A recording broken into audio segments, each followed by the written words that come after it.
அத்தியாயம் 41. கௌதம் சொன்னதை கேட்டு ஆதி எந்த ஒரு அதிர்ச்சியும் இல்லாமல் முகத்தை கடுமையாக வைத்திருந்தான். நேஹா மறுநிமிடம் ஆதியிடம் சென்று அவனை மோகம் மின்னும் கண்களால் நோக்கி ஆதியின் வெற்று மார்பை கைகளால் பரவவிட ஆதி விட்டால் பார்வையால் எரித்துவிடும் அளவு அனல் கக்கும் வெறி, அத்தனை வெறி அவன் கண்களில். அவன் எதிர்பார்க்கும் நேரத்திற்காக வெறி கொண்டு பாயும் புலியாய் காத்திருக்கிறான். அவன் கண்களை பார்த்த நேஹாவுக்கு கொஞ்சம் பயம் இருந்தாலும் அதை ஓரம் கட்டி வைத்து ஒரு முறையாவது ஆதியை அடைய வேண்டும் என்ற கேவலமான புத்தியில் அவனின் கன்னத்தோடு கன்னம் வைத்து அவனிடம் அத்துமீற இறுகிய பாறையாக நின்றவன் மனதில் எத்தனை முறை தான் தொட்டாலும் புத்தம் புதிய மலராய் வெக்கம் கொண்டு தன்னை நெருங்கவே கூச்சம் கொண்டு மஞ்சத்தில் அவளை மயில் கொள்ளும் போது முதல் முறை புதியதாய் அவளை நாடுவதைப் போல் நெளிந்து தன்னை பார்க்க முடியாமல் மித்ரா ஒவ்வொரு தடவையும் படும் இன்ப அவஸ்தைகளை பார்க்க 1000 கண்கள் போதாது ஆதிக்கு. தன் அவளை பற்றி நினைக்கையில் சிறு புன்னகை கீற்று அவன் முகத்தில். அடுத்த நொடி இன்னொருத்திக்கு சொந்தமானவன் என தெரிந்தும் வெறும் உடல் இச்சைக்காக நேஹா செய்யும் கேவலமான செயல்களை நினைக்க முகம் செந்தனலாய் சிவந்து எரிமலையாய் கொதித்தவன். மித்து பேபி என மனதிற்குள் தன் அவளின் பெயரை கூற நேஹா ஆதியிடம் அத்துமீறுவதை பார்த்த மித்ரா ரத்தம் கொதித்து அருவறுத்து துடித்து போய், ஏய் நேஹா, சி, என் புருஷன் மேலிருந்து கையெடு, பொன்னாடி நீ, மரியாதையா சொல்றேன், உயிர் மேல ஆசை இருந்தா திரும்பி பார்க்காம வந்த வழியே ஓடிடு, இல்ல வர ஆத்திரத்துக்கு உன்னை நானே என் கையால கொன்னுடுவேன், இருடி கைய என்று பெண் சிங்கமாய் கர்ஜிக்க ஆதி மித்ராவையே கண்கள் மின்ன பார்த்தான்.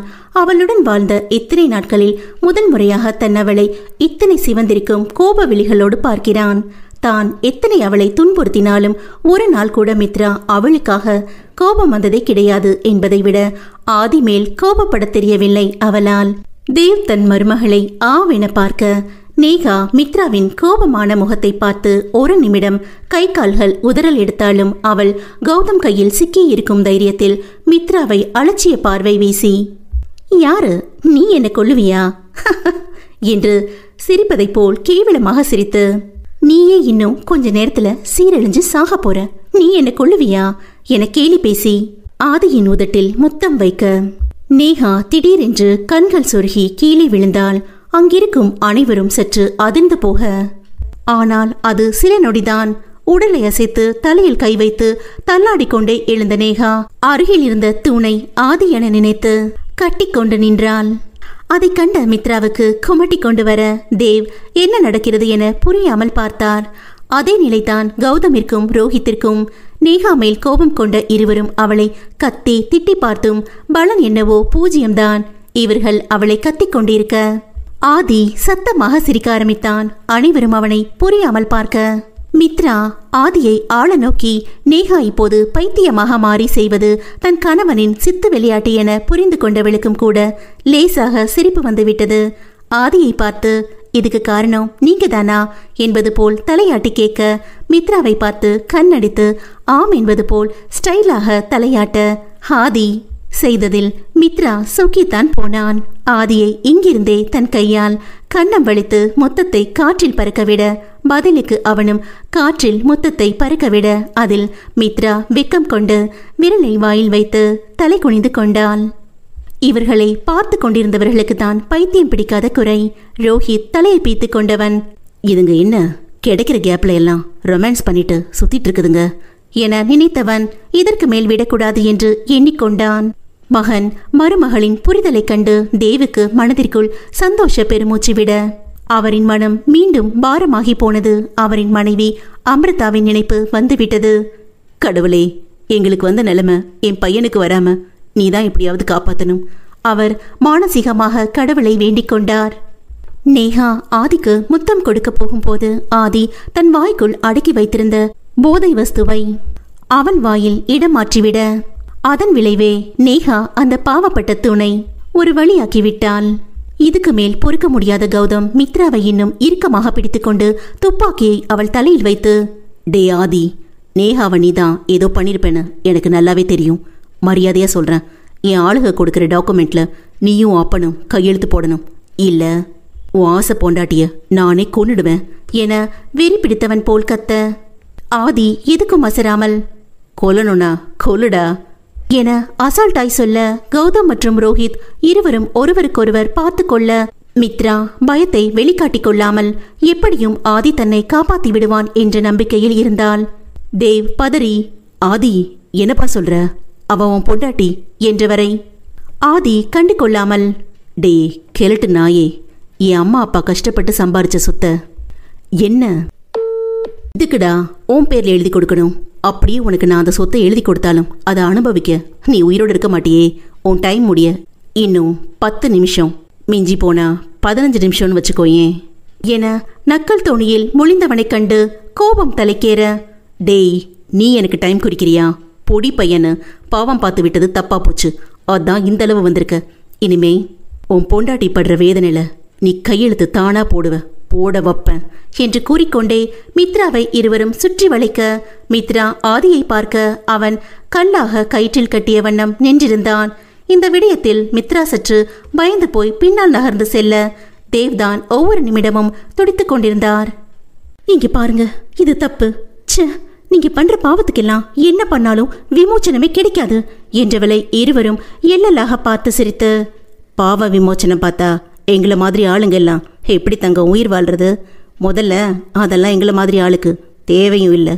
அவள் புடவை முந்தியை பிடித்து இழுக்க பதறி இறுக்கமாக தோளோடு சேர்த்து பிடித்து கொண்டவள் சுற்றி முற்றி பார்த்து தப்பிக்க வழியை தேடி கண்களை சுழலவிட எந்த வழியும் கிடைக்காமல் தன்னவனை வேதனையுடன் பார்க்க, இறுகிய பாறையாக கண்கள் சிவப்பேறி தன்னவளை பார்த்து கொண்டே தன் கையில் காப்பு போல் அணிந்திருக்கும் சுருள் கத்தியை வைத்து நேஹா அவனிடம் வரும் முன்பிருந்தே சிறிது சிறிதாக யாருக்கும் சந்தேகம் வராதபடி அறுத்து கொண்டே இருந்தவனுக்கு அவன் மறு கையில் கட்டியிருந்த வாட்சிலிருந்து 2 பீப் சவுண்ட் வர, இன்னும் சிறிதே அறுக்க வேண்டிய கயிறு இருக்க பலம் கூட்டி அறுக்க தொடங்கினான்.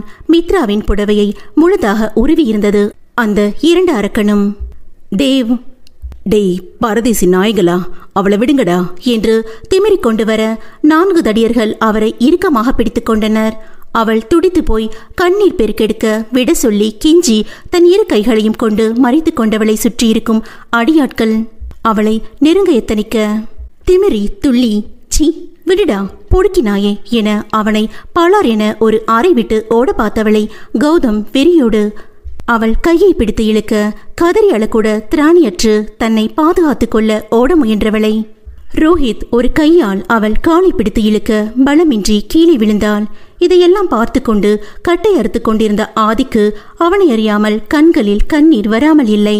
தன்னவள் கதறுவதை தன் காதால் கேட்பவனின் உள்ளம் கொதித்து போக சேர்த்து வைத்து அந்த மிருகங்களை நரகத்தை காட்ட எண்ணி இன்னும் அந்த பலமான கயிற்றை தன் முழு பலம் கொண்டு அறுக்க கீழே விழுந்த மித்ராவை தன் மோக கண்களுடன் பார்த்து கௌதம் அவளை நெருங்க அவன் தன்மேல் எங்கே படர்ந்து விட போகிறான் என அருவறுத்து ஒரு நொடியில் தன் கையில் மீதமுள்ள ஒரு சில கண்ணாடி வளையலை மறு கையால் உடைத்து சரியாக அவன் அவள் மேல் படரும் நேரம் அவன் வழக்கண்ணில் உடைந்த வளையல் கொண்டு சதக் சதக்கென்று மாறி மாறி குத்த, ஆ என கொடூரமாக கத்திக்கொண்டே மறுபுறம் கௌதம் விழுந்து கையால் கண்ணை மூடிக்கொண்டு கத்த, மித்ராவிடம் இதை கண்டிப்பாக யாரும் எதிர்பார்க்கவில்லை.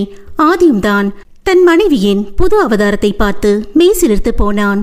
தவழ்ந்து கொண்டே எழ முயன்றவளை இப்போது ஆக்ரோஷமாக ரோஹித் அவள் கைகளை இறுக பற்றி அவள் மேல் படர துடித்து போனவள் கால்கள் உதைத்து தன் எதிர்ப்பை காட்டி அவன் தோள்பட்டையில் வலுக்கொண்டு கடிக்க கதறியவன் அவள் கன்னத்தில் மாறி மாறி அரைந்து அவள் இதழை நெருங்க முயல, அப்போது பலத்த சத்தத்துடன் கண்ணாடி சுவர்கள் உடைத்துக்கொண்டு உள்ளே வந்த விக்ரம் அவன் பின்னாலேயே ராகுல் மற்றும் நிலன் கைத்தாங்களாக ஒரு பெண்மணியை அழைத்து வந்து நிற்க அப்பெண்மணியை ஒற்றை கண்ணால் பார்த்த கௌதமிற்கு பேரதிர்ச்சி. தேவ் சிலையாக உறைந்து நின்றார், மகிழ்ச்சி தாழாமல். ஆதி பெரியதாக எதையும் கண்டு கொள்ளவில்லை. ரோஹித் நடப்பதை பார்த்து பேந்த விழித்து அடியாட்களிடம், டேய் இவனுக்கு கையை காலை உடைச்சு போனமாக்குங்கடா என உத்தரவிட்டு மீண்டும் மித்ராவை நெருங்க ராகுல் மற்றும் நிலன் தடியர்களை பந்தாட மித்ரா விக்ரமை பார்த்து கண்ணீர் பெருக்கெடுக்க, மாமா என அழத்தொடங்க குழந்தை போல கையில் வைத்து சுற்றி திரிந்தவளை இந்நிலையில் மித்ராவை பார்த்த விக்ரமுக்கும் சரி நிலனுக்கும் சரி நெஞ்சம் வலித்தது. பல்லை கடித்தவன் கண்கள் சிவக்க கோபமாக ரோஹித்தை தன் பலம் கொண்டு தாக்கி அவனை தள்ளிவிட்டு தன் சட்டையை கலட்டி அவளிடம் கொடுக்க, மாமா என அவனை கட்டிக்கொண்டு அழத் தொடங்கிவிட்டாள். அவள் முதுகை தடவி, மித்துக்குட்டி ஒன்னே இல்லடா, அழாத, அதான் நான் இருக்கேன்ல, அழாதடா என்று அவளை ஆசுவாசப்படுத்திக் கொண்டிருக்க ரோஹித் மீண்டும் எழுந்து வந்து விக்ரமை தன் பலம் கொண்டு தாக்க, விக்ரம் அடி வாங்குவதை அவளால் பார்க்க முடியாமல் மாமா என அழ ஆரம்பிக்க திரும்பவும் பலத்த சத்தத்துடன் கண்ணாடி சுவர் உடையும் சத்தம். வெறிக்கொண்டு தேகம் முறுக்கேறி கடுமையான முகத்துடன் ஒவ்வொருவனையும் வேட்டையாட தயாராயிருக்கும் ஆண் சிங்கமாக உருவெடுத்து வந்தான். கொடிய அரக்கர்களை வதம் செய்ய ஆதி பரமேஸ்வரனாக. அத்தியாயம் 42. கடுமையான முகத்துடன் ஒவ்வொருவனையும் வேட்டையாட தயாராக இருக்கும் ஆண் சிங்கமாக உருவெடுத்து வந்தான். கொடிய அரக்கர்களை வதம் செய்ய ஆதி பரமேஸ்வரனாக. அனைவரும் அவனை திரும்பி பார்க்க கௌதம் மற்றும் ரோஹித்திற்கு மரண ஓலம் கேட்டது. இருந்தும், டேய் தடிமாடுங்களா, அவனை மட்டும் இல்ல, ஒருத்தனை விடாம எல்லாரையும் அடிச்சு சாவடிங்கடா என்று கத்த, அங்கிருக்கும் பாதி அடியாட்களுக்கு மேல் ஆதியின் சிவந்த முகத்தை பார்த்து கால்கள் நெடுங்காமல் இல்லை. ஒருவன் வேகமாக ஆதியை தாக்க வர வந்த வேகத்திலேயே நிலை குத்திய பார்வையில் வாயிலிருந்து இரத்தம் வந்த வண்ணம் நிலத்தில் சரிந்தான். மித்ரா வாயை பிளந்து ஆவென பார்க்க ஆதி அவளை பார்த்து கண்ணடித்தவன் கையில் இருந்த தங்கக்காப்பை மறுக்கையால் மேலே ஏற்றி அடுத்து யார் என கூர்மையாக பார்க்க, ஏய் என கத்திக்கொண்டே இருவர் தாக்க வந்த ஒரே சமயத்தில் நடுவில் இருந்த ஆதி நகர இருவரும் ஒருவருக்கொருவர் மோதிக்கொள்ள சரக் சரக் என இருவர் நடுமுதுகிலும் ஒரு குத்துவிட அப்படியே சரிந்தனர். இதை பார்த்த தடியர்களுக்கு ஆட்டம் கண்டாலும் துணிந்து தாக்க ஆரம்பிக்க, தாக்க வந்த தடிமாடுகளை போட்டு ஆதி ஒரு பக்கம் புரட்டி எடுக்க, நிலன், ராகுல், விக்ரம் என ஒரு பக்கம் போட்டு புரட்டி எடுத்தனர். இன்னொரு பக்கம் மித்ரா தேவை அழைத்து கொண்டு ராகுல் கூட்டி வந்த பெண்மணியிடம் செல்ல, இருவரும் ஒருவரை ஒருவர் பார்த்து சிரிக்க முயன்று தோற்று ஆனந்த கண்ணீர் பெருக்கெடுக்க, தேவுக்கு வார்த்தை வராமல், அம்மு நீ உயிரோடு இருக்க அம்மு என்று அவள் கண்ணம் ஏந்த, ஆம் ராகுல் கூட்டிக் கொண்டு வந்தது இறந்து விட்டதாக நினைத்திருந்த ஆதியின் தாய் அமிர்தாதான். மித்ராவை கடத்துவதற்கு சில மணி நேரம் முன்னால் மித்ராவிடம் சொல்லிவிட்டு வந்து காரை எடுத்த ஆதி ராகுலுக்கு அழைத்து, ராகுல் நான் சொல்றதை இப்ப உடனடியா செஞ்சு முடி என்றவன் தன் தாய் தந்தைக்கு நடந்த அத்தனையும் கூறியவன், இதுல தான் எனக்கு ஒரு பெரிய டவுட் இருக்கு என்ற ஆதியை, சார் இதுல என்ன சார் டவுட் இருக்கு என்று புரியாமல் கேட்ட ராகுலிடம், இல்ல ராகுல், என் அம்மா இறந்துட்டாங்கன்னு சொன்னதுதான் எனக்கு இருக்கிற ஒரே சந்தேகம் என்று மீண்டும் குழப்ப, சார் எனக்கு சத்தியமா ஒண்ணுமே புரியல சார் என்றான் பாவமாக. என்று சலித்து கொண்ட ஆதி, ராகுல் என் யூகம் கரெக்டா இருந்தா இப்ப என் அம்மா உயிரோட தான் இருக்கணும் என்றிட, சார் எப்படி சார் என தன் சந்தேகத்தை கேட்க, எஸ் ராகுல், என் அம்மா இறந்துட்டாங்கன்னு சொன்ன அன்னைக்கு நான் மயக்கமா இருந்தேன், அதுவும் 2 நாள், இதுல தான் ஏதோ ஒன்று இடிக்குது என்று தன் நெற்றியை நீவியவன், ராகுல் நீ என்ன பண்ண, என் அப்பாவா இத்தனை நாள் நடிச்சிட்டு இருந்த கௌதமுக்கு யார் யாரெல்லாம் ரொம்ப நெருக்கம்னு உடனே கண்டுபிடிச்சு அவங்களை கெஸ்ட் ஹவுஸ்க்கு தூக்கிட்டு வா என்று கட்டளையிட, அடுத்த 1 மணி நேரத்தில் 3 கௌதமின் விசுவாசிகளையும் கையும் களவுமாக பிடித்து ஆதி சொன்ன இடத்திற்கு பார்சல் செய்திருந்தான். அந்த 3வரையும் ஆளுக்கு ஒரு நாற்காலியில் கட்டி வைத்து ஆதி அவர்கள் எதிரில் குறுக்கும் நெடுக்குமாக கூரிய விழிகளால் பார்த்து கொண்டே நடக்க, மறுபுறம் ராகுல் கை கட்டி நின்றிருந்தான். அந்த 3வரில் நாகராஜ் என்ற ஒருவன் மட்டும் வியர்த்து விறுவிறுத்து முகத்தில் அப்பட்டமான பயம் தெரிய கை கால்கள் நடுங்க ஆதியை கலவரமாக பார்த்து கொண்டிருக்க, கூர்மையாக பார்த்த ஆதி தன் பிஸ்டலை எடுத்து நாகராஜ் பக்கத்தில் இருந்த ஒருவனை யோசிக்காமல் சுட்டிவிட, மீதம் இருந்த இருவருக்கும் குலை நடுங்கியது. நாகராஜை பார்த்து கொண்டே இன்னொருவன் நெற்றியில் பிஸ்டலை வைக்க முழி பிதுங்கி உயிர் பயம் வந்தது இருவருக்கும்.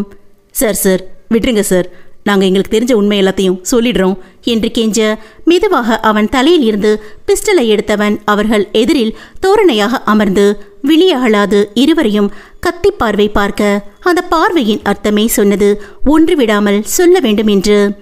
சார் நான் கௌதம் கூட 20-25 வருஷமா இருக்கேன், அவர் செய்கிற எல்லா தப்புக்கும் நாங்களும் தான் துணை இருப்போம். அப்படி ஒரு நாள் அன்று அமிர்தா இறந்துவிட்டாள் என்று நினைத்த கௌதம் எப்போதும் பெண்களை சீரழித்து உயிரை எடுத்த பெண் உரு தெரியாமல் அழிப்பதே கௌதமிற்கு கைவந்த கலை. அமிர்தாவையும் அதேபோல் யாருக்கும் சந்தேகம் வராமல் அழிக்கப் போகும் நேரம் அமிர்தா இழுத்து ஒரு பெருமூச்சு விட அதை கண்ட கௌதமிற்குத்தான் ஒரு நிமிடம் மூச்சு நின்று வந்தது. இறந்துவிட்டாள் என நினைத்தவள் எப்படி என அவள் அருகில் போய் மூக்கில் கை வைத்து பார்க்க சுவாசம் வேகமாக வந்தது. ஆனால் கண் மட்டும் திறக்கவில்லை. அப்போது அவனுடன் இருந்தது நாகராஜ் தான். ஐயா, அந்த பொண்ணுக்கு மூச்சிருக்கு, இப்ப என்ன பண்றதுயா என கேட்க சிறிது யோசித்த கௌதம் கொன்று விடலாம் என முடிவெடுத்து பின் திரும்பவும் யோசித்து மருத்துவமனைக்கு அழைத்து சென்று படியில் இருந்து இறங்கும்போது தவறுதலாக விழுந்துவிட்டால் இவள் என்னுடைய மனைவிதான் என்று யாருக்கும் சந்தேகம் வராத வண்ணம் நடித்து தன் அரசியல் செல்வாக்குக்கு எந்த ஒரு களங்கமும் வராமல் அட்மிட் செய்ய அமிர்தாவை பரிசோதித்த மருத்துவர் தலையில் பலமாக அடிபட்டதால் கோமாவில் உள்ளார் என்றும் அதிலிருந்து வெளியே வர 1 வருடம் ஆகலாம் அல்லது 2 அல்லது எத்தனை வருடம் வேண்டுமானாலும் ஆகலாம். அவங்கள நல்லா பார்த்துக்கிறத பொறுத்து அவங்க எப்ப வேணும்னாலும் கண் விழிக்கலாம் என்றிட கௌதமின் கேடு கெட்ட புத்தி இவள் செத்ததாகவே இருக்கட்டும், இவள் கோமாவில் இருந்து மீண்டு வரும் வரை காத்திருந்து எத்தனை வருடமானாலும் அமிர்தாவை தேவ் கண் முன்னாடியே அடைந்தே கொள்ள வேண்டும் என்று எண்ணத்தில்தான் இத்தனை வருடமும் ஒரு வீட்டில் பணத்தை இறைத்து பலத்த பாதுகாப்புடன் மருத்துவ வசதியோடு வைத்திருக்கிறான்.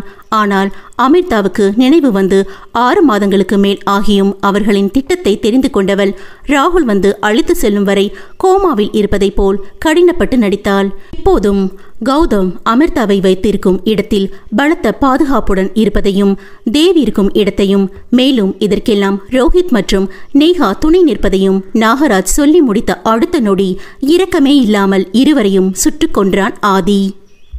இதையெல்லாம் நேஹாவை பார்க்க போகும் முன்னமே எல்லா விடயத்தையும் கறந்து கொண்ட ஆதி அம்மூவரையும் திசை திருப்பவே நேஹாவை அடித்ததும் பின்பு அவளிடம் போனை கொடுத்து என்றும் இல்லாமல் இருவரையும் ஒன்றாக சந்திக்க அழைத்து கூப்பிட்டு ஹிண்ட் கொடுத்ததும் நடக்கும் அனைத்தையும் நேஹா வீட்டில் வேறொரு அறையில் ஒளிந்திருந்த ரோஹித் பார்த்ததையும் பின் என்னிடம் நேராக மோத துப்பில்லாமல் எப்படியும் என்னை பிடிக்க அடுத்து மித்ராவை கடத்த திட்டம் போடுவார்கள் என சரியாக யூகித்தவன் அடியாட்கள் மித்ராவை கடத்த வரும் நேரம் மித்ரா ஆதிக்கு போன் செய்து பயந்து அழுது கொண்டே அங்கு நடக்கும் அனைத்தையும் அவன் லைனில் இருக்கிறானா இல்லையா என்று கூட தெரியாமல் சொல்ல கேட்டுக்கொண்டானே தவிர ஒரு வார்த்தை கூட பேசவில்லை. அடியாட்களும் மித்ராவை சுலபமாக கடத்தி கொண்டு சென்றனர். அவள் கடத்தப்பட்டு விட்டாள் என்று உறுதிப்படுத்திய ஆதி அவள் பேசிய நம்பருக்கு எதற்கும் இருக்கட்டுமே என்று பாதுகாப்பு கருதி தேவ் கடத்தி வைத்திருக்கும் விலாசம், அமிர்தா இருக்கும் விலாசம், தங்களை கடத்தினால் எங்கு வைப்பார்கள் என்ற விலாசம் முதற்கொண்டு அனுப்பி வைத்தான். அதன் மூலமாகத்தான் விக்ரம் மற்றும் நிலன் அவர்கள் இருக்கும் இடத்திற்கு சரியாக வந்து சேர்ந்தனர். பின் ஆதி அடித்த அடியில் வழியில் கத்திக் கொண்டிருந்த நேஹாவை காரில் போட்டு ரோஹித் பார்க்கும் வண்ணம் கௌதம் இருப்பதாக பொய்யாக சித்தரித்த விலாசத்திற்கு செல்வது போல் செல்ல கௌதம் மற்றும் ரோஹித் ஆதியின் திட்டம் எதுவும் தெரியாமல் மித்ராவை கடத்தி வைத்த மிதப்பில் ஆதிக்கு போன் செய்து மிரட்டல் விடுக்க ஆதியும் வேண்டுமென்றே பதறி பயந்ததை போல் நடித்தான். அப்போதுதான் பலத்த பாதுகாப்புடன் இருக்கும் தன் தந்தையையும் காப்பாற்ற முடியும் என்றெண்ணி அடியாட்களிடம் பலம் இல்லாததை போல் அடி வாங்கினான். இதன் நடுவில் நேஹா வன்மத்துடன் ரோஹித் கௌதமுடன் ஒட்டிக்கொண்டாள். தலைகீழாக கட்டப்பட்ட நிலையில் மித்ராவை மூவரும் படுத்திய பாடெல்லாம் வெறியாக கேட்டுக்கொண்டிருந்தான். ராகுலிடம் இருந்து அமிர்தா சேஃப் என்று ஸ்மார்ட் வாட்சில் இருந்து பீப் சவுண்ட் வந்ததும் தான் ஆதி வெகுண்டெழுந்தான். தேவிடம் அமிர்தா நடந்த அனைத்தையும் சொல்ல தேவுக்கு உள்ளம் பதறி துடித்தாலும் இன்னொரு உள்ளமோ இத்தனை வருடம் மிகவும் கொடுமையை அனுபவித்திருந்தாலும் திரும்பவும் தன் காதல் மனைவி தன் கையில் கிடைத்ததை எண்ணி மகிழ்ந்து போனது. இவர்கள் இப்படி பேசிக்கொண்டிருக்க யார் கண்ணிலும் படாதவாறு பதுகியிருந்த ரோஹித் கௌதம் இருவரும் மித்ரா இருக்கும் பக்கம் வந்து அவள் வாயை பொத்தி தூக்கி சென்றனர். கத்த முடியாமல் என கை காலை அசைத்து பின் தன் கையில் அணிந்திருக்கும் ஆதி அணிவித்துவிட்ட நிச்சய மோதிரத்தை கலட்டி ஆதி இருக்கும் பக்கம் தூக்கி எறிய அது சரியாக ஆதி தலையில் பட்டு விழுந்தது.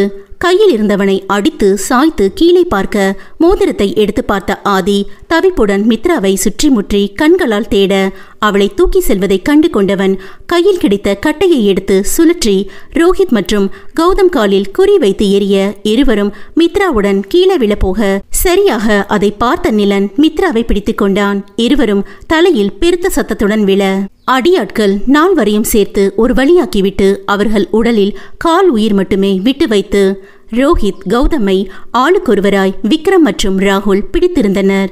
இங்கு இப்படி ஒரு ஃபைட் சீன் நடப்பது எதுவும் தெரியாமல் தீவிரமாக அந்த தூணை நேஹா கொஞ்சிக் கொண்டு இருந்தாள். அதை பார்த்த ராகுல், நிலன் மற்றும் விக்ரம் அவள் செய்வதை உன்னிப்பாக கவனித்தனர். அதை பார்த்த மூவருக்குமே ஒரு ஆண் மகனாக இருந்தும் அருவருப்பாகத்தான் இருந்தது. சை, என்ன கருமத்தடா பண்ணிட்டு இருக்கு இந்த பைத்தியம்? விக்ரம் நிலனிடம் கேட்க, அதுவாடா மச்சான், அந்த தூணு போன ஜென்மத்தில் அதுக்கு பொண்டாட்டியா வாச்சவள வச்சு செஞ்சிருக்கும். அதான் இந்த ஜென்மத்தில் இந்த லூசு அதை வச்சு செய்து என்று கிண்டல் அடிக்க அது அங்கிருக்கும் அனைவர் காதிலும் விழுந்துவிட அவன் சொன்ன விதத்தில் ராகுலுக்கு சிரிப்பு வந்துவிட்டது. மித்ராவுக்கும் சிரிப்பு வர ஆதி முறைத்த முறைப்பில் கை வைத்து மறைத்து கொண்டாள். ஆதி சத்தமாக ராகுல் என்று அழைக்க சிரித்து கொண்டிருந்த ராகுல் சார் என பதறி கேட்க, அந்த நாயையும் இழுத்துட்டு வா என்று கடுமையான குரலில் சொல்ல, ஓகே சார் என்று ஓடி சென்று நேஹாவை தலைமுடியை பற்றி தரதரவென இழுத்து வந்து ரோஹித் மற்றும் கௌதமுடன் போட்டான். மூவரையும் ஆதி என்ன செய்ய போகிறான் என ஆதியை அனைவரும் தீவிரமாக பார்க்க அப்போது பார்த்து அங்கு ஒரு வேன் வந்து நின்றது. எல்லோரையும் அதில் ஏற சொன்னவன் 3 அரக்கியையும் அதில் போட்டுக்கொண்டு ஒரு மூங்கில் காட்டுக்குள் போக ஒவ்வொருவரும் யோசனையில் மூழ்கினர். ஆதியிடம் கேட்க ஒருவருக்கும் அப்படி ஒரு பயமாக இருந்தது. அவன் முகத்தில் இருந்த கடுமையை பார்த்து அனைவரையும் ஒரு இடத்தில் இறங்க சொன்னவன் எதிரில் ஐவர் வந்து நின்று, சார் எல்லாம் ரெடி சார் என்றிட சரி என்று தலையசைத்தவன் ஒரு இடத்துக்கு கூட்டி செல்ல அந்த இடத்தை பார்த்த அனைவரும் குழப்பமாக ஆதியை பார்க்க அதை புரிந்து கொண்ட ஆதி எதுவும் பேசாமல் செயலில் இறங்க ஆரம்பித்தான். முதலில் நேஹாவை இழுத்து வர கொஞ்சம் போதை தெளிந்த நிலையில் இருந்த நேஹா, ஆதி ப்ளீஸ் என்னை விட்டுடு, இனிமே உன் கண்ணில் படாம இந்த ஊரை விட்டு போயிடுறேன், ப்ளீஸ் விடு, நான் பண்ணதெல்லாம் தப்பு தான், அதுக்கு தான் உன்கிட்ட மன்னிப்பு கேட்டுக்கிறேன், உன் காலில் கூட விழுறேன் என எவ்வளவோ கெஞ்ச முழு அரக்கனாக உருவெடுத்திருந்த ஆதி விட்டால் தானே. அவனுக்கு முன்னால் அனைவரும் காத்திருக்க மித்ரா ஆதியை ஒருவித பயத்துடனேயே பார்த்தாள். அங்கிருக்கும் ஒரு கதவு திறக்கவும் அங்கு இருந்ததை பார்த்தவர்கள் பயத்தில் நடுங்கி போயினர்.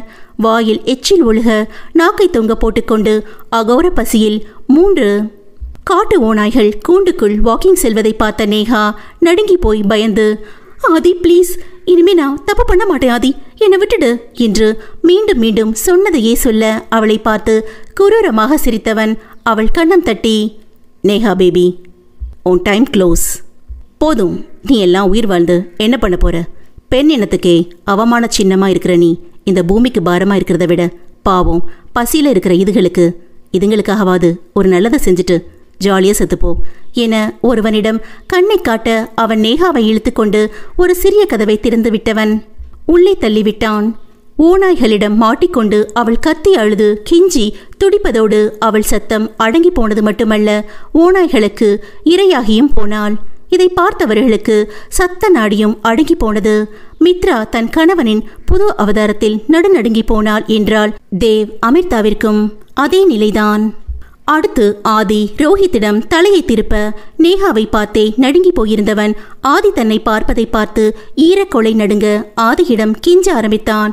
அதற்கு ஆதியோ, ஏ மித்து பேபிய இந்த கையால தானே அடிச்ச என ஆதி ஏற்கனவே சுட்ட அவன் கையை மேலும் அழுத்தி பிடிக்க வழியில் துடித்தான்.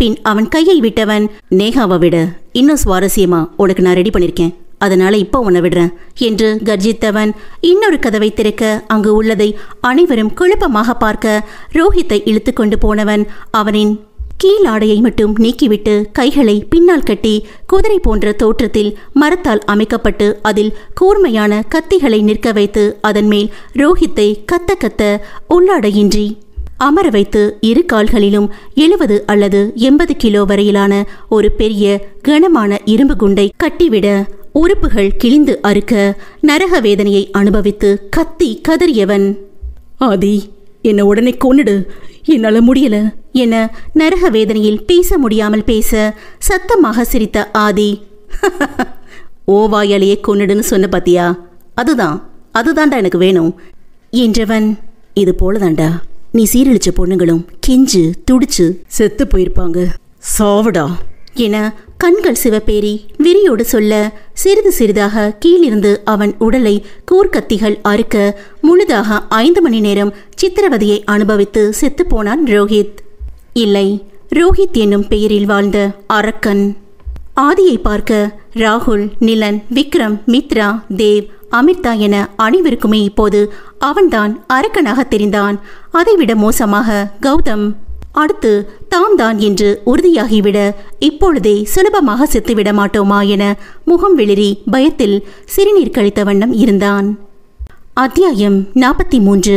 ஆதியின் கொலை வெறி பார்வை கடைசியாக கௌதம் மேல் படிய அந்த பார்வையே அந்த மிருகத்தை மிரள வைத்தது. ஆதி, ஒன்னும் பண்ணிடாத, நான் உனக்கு அப்பா என்றவனை இம்முறை தேவ் தன் முழு பலம் கொண்டு வேகமாக எட்டி உதைத்து, யாருடா அப்பன்? ஆதி ஏன் புள்ளடா? உன்னையெல்லாம் கூட பிறந்த பொறப்பன்னு கூட நினைக்காம ஒன்னும் தெரியாத என் தங்கச்சியை நாசம் பண்ணி கொன்னப்பவே கொடூரமா கொண்டிருந்தா இன்னைக்கு என் பொண்டாட்டி மருமக மேல உன் கேவலமான பார்வைப்பட்டு இருக்காதுடா பொறுக்கி நாயே என கர்ஜிக்க, மானம் கிட்ட நாய்க்கு உயிர் பயம் வந்து, அண்ணா, நான் புத்திக்கிட்டு போய் இப்படியெல்லாம் பண்ணிட்டேன், தயவு செஞ்சு என்னை மன்னிச்சிடு என்று கை கூப்பி நயவஞ்சக நாய் திரும்பவும் நடிக்க, டேய் என கர்ஜனையில் அனைவரும் மிரண்டு போயினர். வேறு யாரு? ஆதிதான். உனக்கு கொடுத்த டைம் ஓவர். உன்கிட்ட பேச வேண்டியதெல்லாம் எப்போவோ பேசியாச்சு. இப்ப வா, உனக்கு உயிரோட நரகத்தை காட்டுறேன் என அந்த கிழட்டை இழுத்து கொண்டு சென்று ஒரு அறைக்கு முன்னால் நிற்க அந்த கதவு தானாக திறந்தது. அந்த அறையில் ஒரு தடித்த கம்பம் ஒன்று தரையில் ஊன்றி அதன் நடுவில் குறுக்காக இன்னொரு கம்பத்தை கட்டி இருக்க, அதன் அருகில் ஒரு சிறிய 3 கூர்மையான பென்சில் சைஸ் கத்திகள் மற்றும் தடித்த நீண்ட கயிறு இருந்தது. மறுபுறம் ஒரு பெரிய மரத்தினாலான சக்கரம், அது சுற்றுவதற்கு இலகுவாக நீண்ட கைப்பிடியும் இருக்க, அதன் அடியில் தீ மூட்டுவதற்கு இலகுவாக எரிந்து அணிந்த கறிக்கட்டைகளும் விறகு கட்டைகளும் அதனோடவே பெட்ரோல் ஊற்றி பத்த வைக்க தயாராக இருந்தது. கௌதமை இழுத்து சென்று அந்த கம்பத்தில் அவன் கைகளை இருபுறமும் பிளஸ் வடிவத்தில் கால்களை அசைய முடியாதவாறு கட்டி வைக்க, 3 கத்தியில் பெரியதாக இருந்த கத்தியை எடுத்து தாமதிக்காமல் அனல் கக்கும் பார்வையுடன் அவன் உடலில் உள்ள தோள்களை இரத்தம் சொட்ட சொட்ட உரித்தெடுக்க கதறி துடித்தான் கிளம். இதை பார்த்த தேவிற்கு இப்போதுதான் நிம்மதியாக இருந்தது. அமிர்தாவோ ஒருவித மகிழ்ச்சியுடன் தாங்கள் இத்தனை வருடம் அனுபவித்த கதறல் துடிப்புகளையும் வேதனை, வலி, ஏக்கம், கோபம், பயம், ஆத்திரம், பிரிவு, பசி, பட்டினி என இப்படி என்னென்ன துன்பங்கள் இருக்குமோ அதை அனைத்தையுமே ஒரே நாளில் கௌதம் அனுபவிப்பதை பார்ப்பதற்கு 2 கண்கள் போதவில்லை. மித்ராவுக்கு இதையெல்லாம் பார்க்க பார்க்க தலை சுற்றியது. பயத்தில் அதைவிட ஆதியை பார்த்து உள்ளம் நடுங்கியது. காலில் இருந்து சாப்பிடாதது வேறு ஒரு பக்கம் தலையில் கை வைத்துக் கொண்டு கண்கள் சொருக பார்த்தாள். அவள் கூட இருந்தவர்களும் ஆதி தரும் கொடூரமான தண்டனைகளை தீவிரமாக பார்த்து கொண்டிருந்தனர்.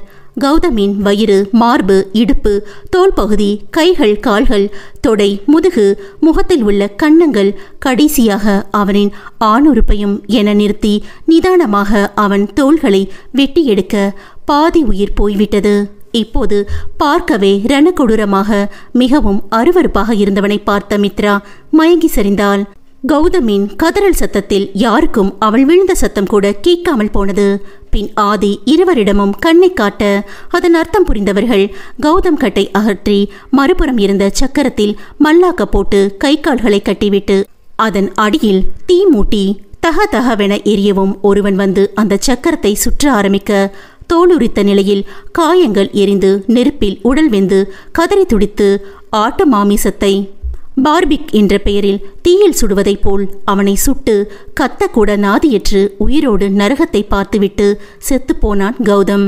கௌதம் என்னும் உயிரில் வாழ்ந்த சாத்தான். இத்தனை வேலைகளையும் ராகுலுக்கு பேசிய அடுத்த நொடி சில ஆட்களுக்கு அழைத்து இது மாதிரியாக செய்ய சொல்லி இவர்கள் மூவரின் சாவையும் தேர்ந்தெடுத்துவிட்டுத்தான் ஒரு முடிவுடன் வந்தான் ஆதி. ஆழ மூச்செடுத்து கை, கால், முகம் என அலம்பி தன்னை சுத்தம் செய்து கொண்டவன் இப்போதுதான் திரும்பி தன் தாய் தந்தையை பார்த்தான். அவர்களிடம் சென்றவன் இருவர் கைகளையும் ஒரு சேர பற்றி, அம்மா, அப்பா என்று அன்பாக மொழிந்தவனை கண்டு அவர்களுக்கே ஆச்சரியமாகத்தான் இருந்தது. இத்தனை நேரம் அரக்கனாக இருந்தவனா இவன் என்று. அரக்கனாக இருந்தாலும் பெற்றவர்களுக்கு 60 வயதானாலும் குழந்தைதானே. அதுவும் ஆதி அளித்தது நல்லவர்களையா? இல்லையே, மிகவும் மோசமான உயிர்கொல்லி மிருகங்கள். அவர்களை இன்னும் உயிருடன் விட்டால் இன்னும் எத்தனை பெண்களை சீரழித்துக் கொள்வானோ? கண்களில் கண்ணீருடன் இருவரும் ஆதி என அணைத்துக் கொண்டு அமிர்தா ஆசையாக அவன் கண்ணம், முகம், கை, தலை என தொட்டு பார்த்து, ஆதி, அம்மா மேல உனக்கு கோபமா என அழுகையுடன் கேட்ட அமிர்தாவின் வாயில் கை வைத்தவன், எனக்கு என்னம்மா கோபம் ஓ மேல? இத்தனை வருஷமா நீ இல்லைன்னு நினைச்சிட்டு இருந்த எனக்கு மறுபடியும் நீங்க 2 பேரும் எனக்கு உயிரோட கிடைச்சதே பெரிய சந்தோஷமா இருக்கு. இதுக்கு மேல என்ன வேணும் என்றான். ராகுல், நிலன், விக்ரம் என அவர்களுக்கும் ஆதியை நினைத்து அவனாயா இவன் என்ற ரீதியில் அதே ஆச்சரியம்தான். அவரின் ஆசை மனைவியை தேட அவளை காணாமல் உயிர் நின்றதைப் போல் உணர்ந்தவன் அவர்கள் கையை வேகமாக உதறி மித்ராவை தேட அவள் அங்கேயே தான் ஒரு ஓரமாக மயக்கமாகி கிடந்தாள். அவளை கண்டு கொண்டவன், மித்து பேபி என கத்திக்கொண்டே அவளிடம் சென்று அவளை உழுக்க எந்த அசைவும் இல்லை. நிலன், விக்ரம் கூட பயந்து போயினர். கூடவே இருந்தும் அவளை கண்டு கொள்ளாது விட்டதற்கு தங்களையே நொந்து கொண்டு அவளிடம் மித்து என வர மற்றவர்களுக்கும் அதே பயம்தான். ஆதிக்கு கை கால்கள் நடுக்கம் கொண்டது. இத்தனை நேரம் அரக்கர்களை அவன் கைகளால் நிதானமாக கொன்றவனுக்கு தன்னவள் மயக்கத்தில் இருப்பதை கூட தாங்கிக் கொள்ள முடியவில்லை. ஏதேதோ சிந்தனையில் பயந்து உழன்றவனை நிலன், மச்சான் சீக்கிரமா மித்ராவை தூக்கிட்டு ஹாஸ்பிட்டல் போகலாம் வாங்க என்றதுதான். வேகமாக அவளை கையில் ஏந்தி கொண்டு சென்றான். மருத்துவமனை வந்ததும் மித்ராவை அட்மிட் செய்து அருகில் இருந்த சேரில் அமர்ந்து சுவற்றில் தலை சாய்த்து சோர்ந்து போய் கண்களை மூடிக்கொண்டான். அவன் அருகில் வந்து அமர்ந்த அமிர்தா அவன் தலை கோதி, ஆதி, மித்ராக்கு ஒன்றும் ஆகாதுப்பா, நல்ல தங்கமான பொண்ணுதான் உனக்கு மனைவியா கிடைச்சிருக்கா. உன் அப்பா சொன்னாரு மித்ரா உனக்காக எப்படியெல்லாம் துடிச்சான்னு. நீ கவலைப்படாத ஆதி என சொல்ல ஆதி மெதுவாக தலையசைத்து கொண்டான். இருந்தும் அவன் மித்ராவை கண்டால்தான் அவன் ஜீவன் திரும்பி வரும். தேவ் வேடிக்கையாளராக நடப்பதை வேடிக்கை பார்த்தான். சிறிது நேரம் கழித்து மருத்துவர் வெளியே வர வேகமாக எழுந்து அவரிடம் சென்று எதுவும் பேசாமல் அவரைத்தான் பார்த்தான். நிலன்தான், டாக்டர், என் தங்கச்சி இப்ப எப்படி இருக்கா? அவன் நல்லா தானே இருக்கா? அவளுக்கு ஒன்றும் இல்லையே என படபடக்க, நோ மிஸ்டர், அவங்களுக்கு பயப்படும்படி ஒன்றும் இல்லை, பட் கொஞ்சம் வீக்காக இருக்காங்க. அவங்க எதுவும் சாப்பிடல போல. இனிமே இப்படியெல்லாம் அவங்க சாப்பிடாம இருக்கக்கூடாது என்றவர், அவங்க ஹஸ்பண்ட் யாரு என்று கேட்க படபடப்புடன் முன்னால் வந்து ஆதி நின்றான். கங்க்ராச்சுலேஷன்ஸ் மிஸ்டர் ஆதி, நீங்க அப்பாவாக போறீங்க என்றிட சொல்ல முடியா உணர்வில் தவித்தவனிடம் சில பல ஆலோசனைகளை வழங்கிவிட்டு மருத்துவர் சென்று விட்டார். தேவ், அமிர்தா தாத்தா பாட்டி ஆகப்போவதை எண்ணி ஆனந்தத்தில் மகிழ நிலன் தான் மாமா ஆகப்போவதை நினைத்து துள்ளி குதித்தான். விக்ரம் தான் சித்தப்பா ஆகப்போவதை உடனே அலைபேசியை எடுத்து சுபியிடம் சொல்லி வீட்டினரிடமும் சொல்லி வைத்தான். முதலில் ஆதி மித்ரா இருக்கும் அறைக்கு வந்து கண்மூடி மயக்கத்தில் இருப்பவள் நெற்றியில் முத்தம் வைத்து அவள் கைகளை பிடித்து கொண்டு அவள் அருகில் அமர்ந்து கொண்டான். சிறிது சிறிதாக கண் விழித்து ஆதியை பார்த்தவள் பயந்து நடுங்கி அவனிடம் இருந்து விலகினாள். அவளின் பயம் ஆதிக்கு புரியாமல் இல்லை. அவளின் மிரண்டு விழிகளை வைத்தே எதனால் தன்னை விளக்குகிறாள் என்று நினைத்தவனுக்கு இப்போதுதான் அவன் செய்த தவறு மூளைக்குள் உணர்த்தியது. அவள் பயம் நன்கு அறிந்தவன் அவளை வைத்துக்கொண்டே இப்படி முட்டாள்தனமாக நடந்து கொண்டதை எண்ணி வருந்தியவன், மித்து பேபி என மென்மையாக அழைக்க அதெல்லாம் அவள் காதில் விழுந்தால்தானே. பயந்து கட்டிலின் விளிம்புக்கு சென்றவள் மேலிருந்து கீழ் விழப்போக பதறி அவளை தாங்கியவன் இப்போது கோபம் எட்டி பார்த்து, ஏய் என்ற சத்தத்தில் அடங்கி மிரண்டு அழுதை விட்டாள். சிறு பிள்ளை போல கண்ணை துடைத்து கொண்டே தேம்பி தேம்பி அழுபவளை அந்த சூழ்நிலையிலும் ரசித்தவன். பின் அவள் வயிற்றில் தன் குழந்தை இருப்பதை நினைவு கூர்ந்தவன் அவளிடம் மென்மையாக நெருங்கி அணைத்து அவள் முதுகை ஆதூரமாக தடவிவிட சிறிது விசும்பல் குறைந்தாலும் அவளை விளக்கி, மித்து பேபி மீண்டும் அழைக்க என்றான் அழுகையுடனே. நான் உன்கிட்ட வேணும்னா மன்னிப்பு கேட்கட்டுமாடி, உன்னை ரொம்ப கஷ்டப்படுத்திட்டேன்ல என்றவனின் கண்களில் கண்ணீர் நிறைந்தது. ரொம்ப, நான் எவ்வளவு பயந்துட்டேன் தெரியுமா? உங்க முகத்துல இருந்த அந்த கோபம் இருக்கே என்றவளுக்கு உடல் நடுங்க. அதுவும் அவனுங்க என்கிட்ட என உடல் கூசி போக அவளை பேச விடாமல் அணைத்து, மித்து பேபி நீ இவ்வளோ என்னை பத்தி தெரிஞ்சு வச்சுக்கிட்டு ஆதி பொண்டாட்டியா இருந்துக்கிட்டு இப்படியா பயப்படுவ என்றவன் மெதுவாக அவள் வயிற்றில் அவன் வன்கரம் வைத்து இதுவரை அவளிடம் காட்டாத மென்மையில் படரவிட்டான். அந்த மென்மையின் அர்த்தம் புரிந்தவள் அவனை தள்ளிவிட்டு முறைத்து, இந்த நேரத்திலையும் உங்க புத்தி எங்க போகுது பாரு. நான் உங்களுக்கு ஃபோன் பண்ணனே, அப்ப நீங்க அதை காதுல வச்சுக்கிட்டு தானே என்கிட்ட பேசாம இருந்தீங்க என்றவளை பார்த்து மெலிதாக சிரித்தவன். அதான் தெரியுதேடி, அப்புறம் தெரிஞ்சுக்கிட்டே கேட்குற என்றவன் அவள் வயிற்றில் அதை மென்மையாக முத்தமிட திரும்பவும் அவனை தள்ளிவிட்டு, நான் இந்த தடவை கண்டிப்பா உங்க மேல கோபமா தான் இருக்கேன் என்று முறுக்கிக் கொள்ள அவனும் சீரியஸாக முகத்தை வைத்துக்கொண்டு, ஏய், உனக்கு யாரடி கொடுத்தா? எனக்கு உரிமையானது அங்க இருக்கு, அதான் கொடுத்தேன்.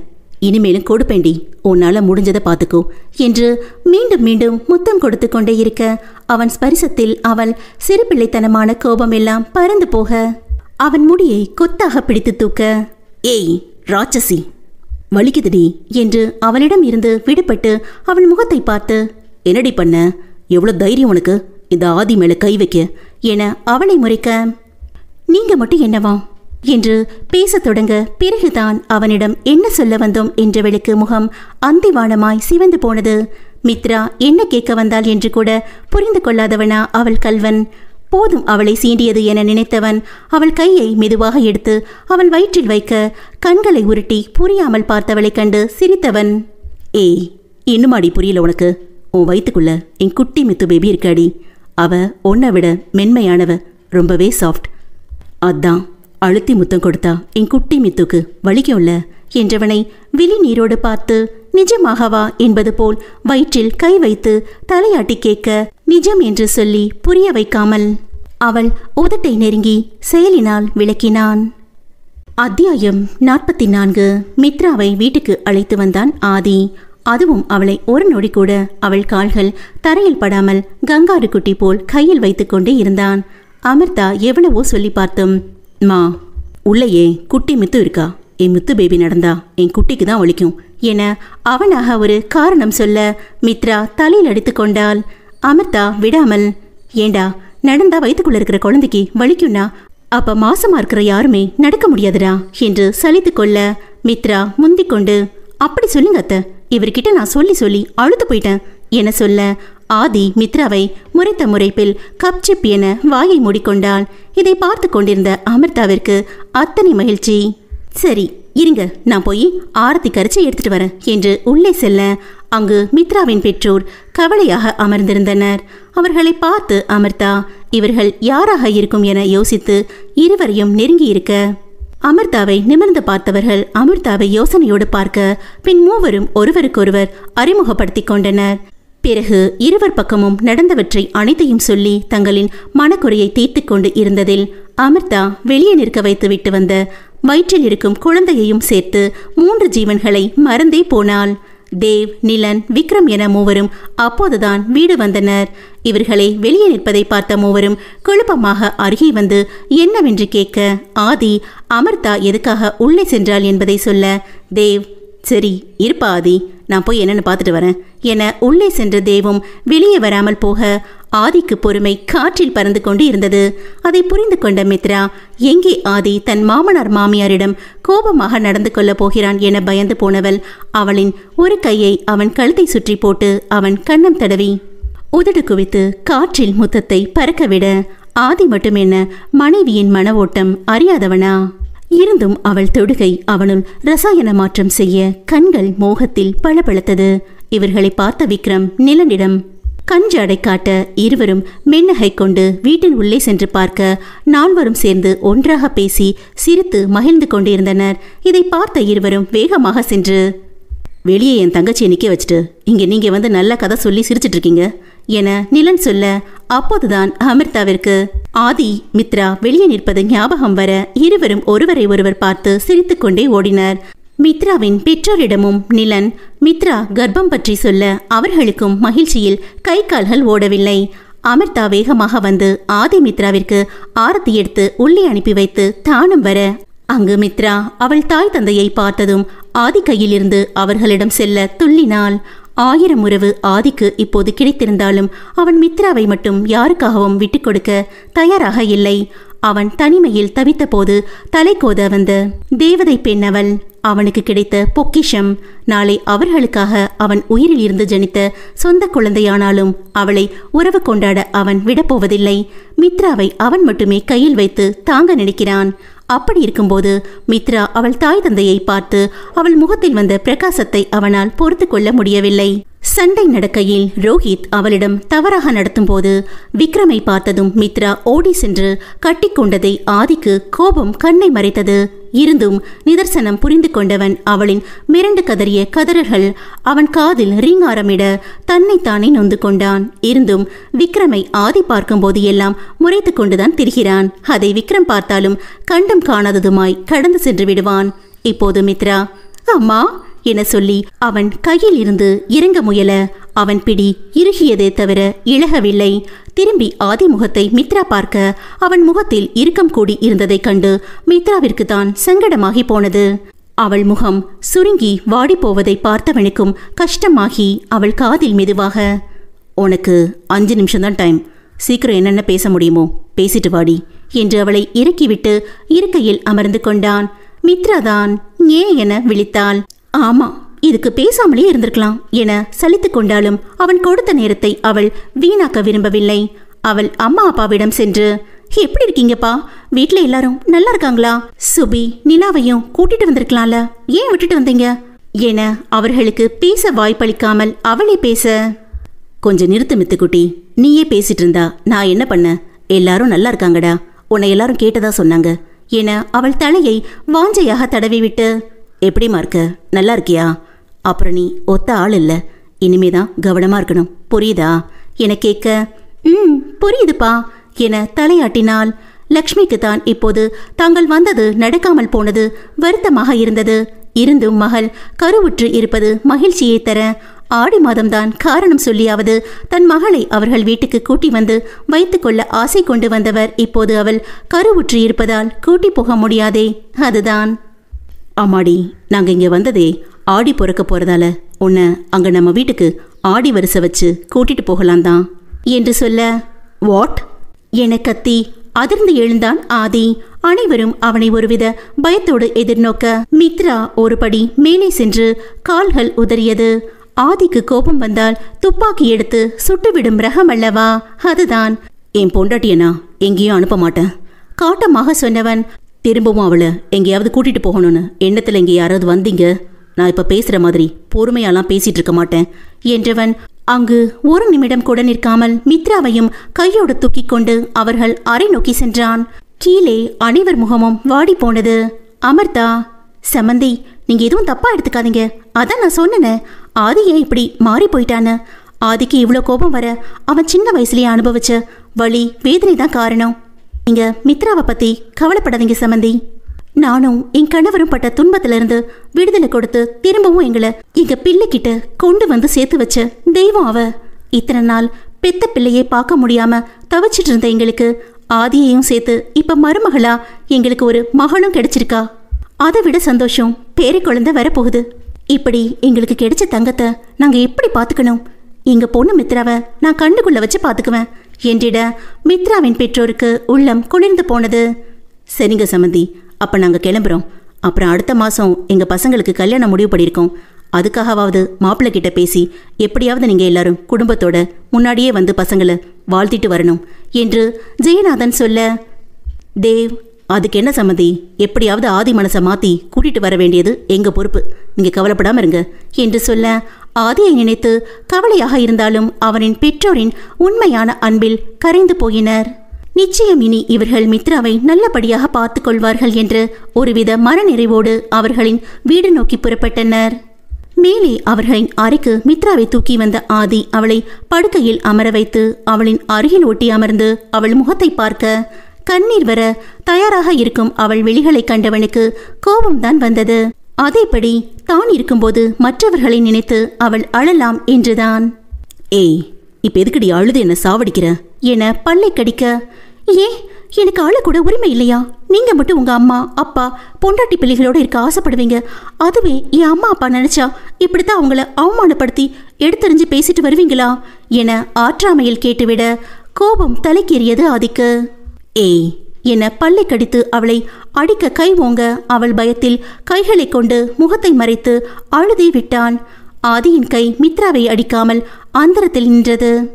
அவள் இப்போது இருக்கும் நிலையை நினைக்க அவள் மேல் கோபத்தை காட்ட முடியாமல் கோபமாக சென்று சுவற்றில் தன் கையை வேகமாக குத்திக் கொண்டு காயப்படுத்திக் கொள்ள அழுது கொண்டிருந்த மித்ரா ஆதி இப்படி ரத்தம் சொட்டும் அளவு அவனை காயப்படுத்திக் கொள்வதை பார்த்தவளுக்கு மேலும் அழுகை வெடித்து அவனிடம் வேகமாக சென்று, ஏங்க இப்படிலாம் பண்றீங்க?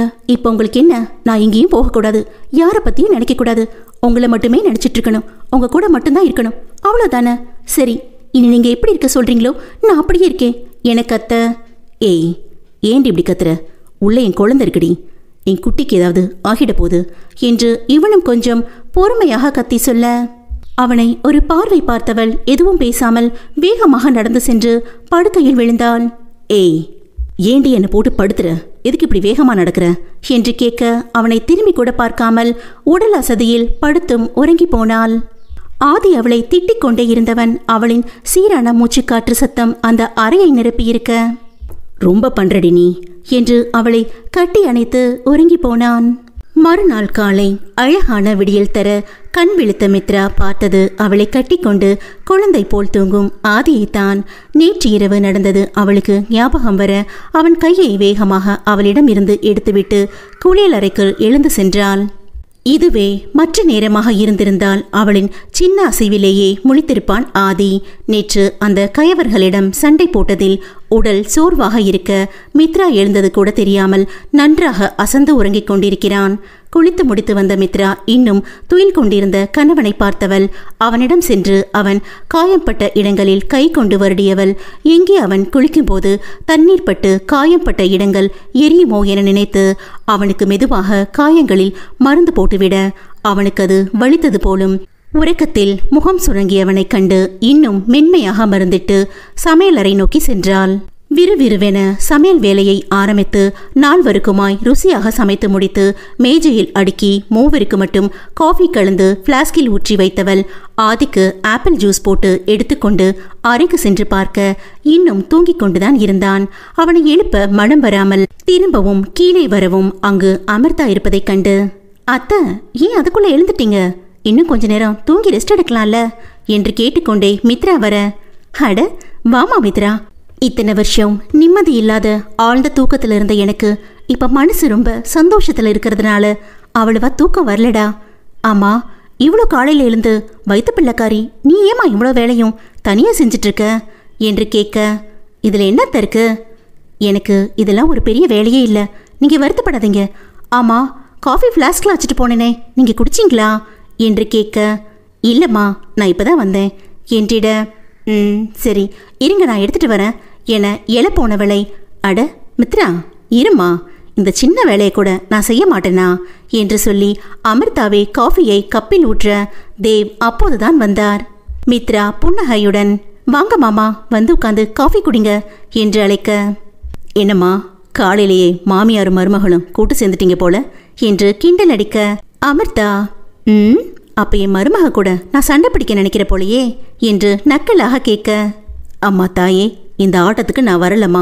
இங்க பாருமா மித்ரா, உன் மாமியாருக்கு எத்தனை வருஷம் ஆனாலும் இந்த நக்கல் பேச்சு மட்டும் குறையுதா பாரு என்று மனைவியை பற்றி மருமகளிடம் புகார் செய்ய அமிர்தா ஏதோ பேச வாயெடுக்கவும், ஐயோ அத்தை, மாமா, என்ன நீங்க ரெண்டு பேரும் சின்ன பிள்ளைங்க மாதிரி சண்டை போட்டுக்கிட்டு என அதட்ட இருவரும் சிரித்து விட்டனர். சரி மித்ரா, அதை விடுமா, நான் கேட்குறேன்னு தப்பா எடுத்துக்காத.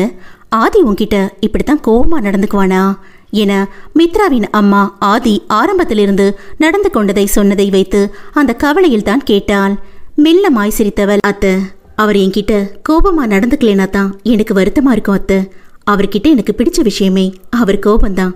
என்கிட்ட கோபப்பட்டு என்னை சமாதானம் பண்ண தெரியாம அவங்க புள்ள திரும்பவும் என் மேல கோபப்படும் போது எனக்கு ரொம்ப பிடிக்கும் தெரியுமா என்றவளை ஆச்சரியமாக பார்த்தனர் இருவரும். கோபப்படுறதையெல்லாம் ரசிச்சு சொல்றாளேன்னு தானே நினைக்கிறீங்க என கேட்க அமிர்தா ஆமாம் என்றாள். அத்தை, நான் ஒன்று உங்களை கேட்கட்டுமா என கேட்க, நீங்க மாமாவை வசதி வாய்ப்பை பார்த்து ஏத்துக்கிட்டீங்களா இல்ல அவர் எப்படி இருக்காரோ அப்படியே ஏத்துக்கிட்டீங்களா என கேட்க, தேவ் எப்படி இருந்தாரோ அப்படியே தாமா, ஏன் கேட்குற? சிம்பிள் அத்தை, நானும் என் புருஷனை அவர் எப்படி இருக்காரோ அப்படியே தான் ஏத்துக்கிறேன் என்றிட இருவரும் சொல்வதறியாது விழித்தனர். இவர்கள் பேசுவதை கேட்டுக்கொண்டே கீழே இறங்கி வந்தான் ஆதி. தூக்கத்தில் இருந்து விழித்தவன் மித்ராவை தேட அவள் இல்லை என தெரிந்ததும் தாயை தேடும் சிசுவை போல் மித்ராவை தேடிக்கொண்டு வந்துவிட்டான். என்னம்மா, என் ஒய்ஃபு கிட்ட பயங்கரமா என்னை பத்தி விசாரணை போயிட்டு இருக்கு போல என்று சொல்லிக்கொண்டே வந்து அமர மித்ரா முகத்தை திருப்பிக் கொண்டாள்.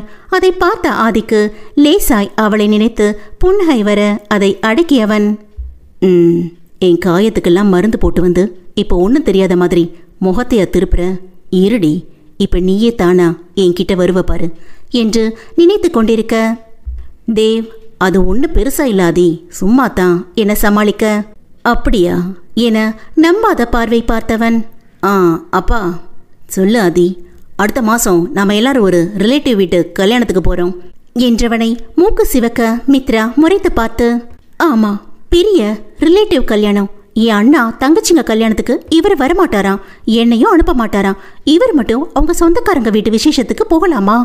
இல்ல மித்து, இவர் எப்படி கெஞ்சி கெஞ்சி கேட்டாலும் நீ அவர் கூட போகவே கூடாது என ஒரு முடிவோடு அமர்ந்திருக்க, அப்படியாப்பா, சரி போயிட்டு வரலாம் என தேவ் சொல்ல அமிர்தாவுக்கு ஏதோ மூளையில் சிறு பொறி தட்ட, ஆமா ஆதி, நமக்கு யாரு புதுசா சொந்தக்காரங்க எல்லாம் என கேட்க மித்ராவும் அப்போதுதான் யோசித்து பார்த்தாள். ஆதிக்கு சொந்தம் என்றுதான் யாருமே இல்லையே, வேறு யாராக இருப்பா என சிந்திக்க, வேறு யாருமா, என் பொண்டாட்டியோட சொந்தம்தான் நமக்கும் சொந்தம், என் மச்சினிச்சிங்க மச்சானுக்கெல்லாம் நாம தானே எல்லாம் கூட இருந்து செய்யணும் என சாதாரணமாக சொல்லி தோளை குலுக்க மித்ரா இருக்கும் இடம் மறந்து வேகமாக ஆதியை இறுக கட்டிக்கொண்டு அவன் முகத்தில் கண்ணீருடன் எச்சில் செய்தாள். பெரியவர்கள் இருவரும் நாசூக்காக நழுவினர். இப்போது ஆதியை பற்றிய கவலை நீங்கிய வண்ணம்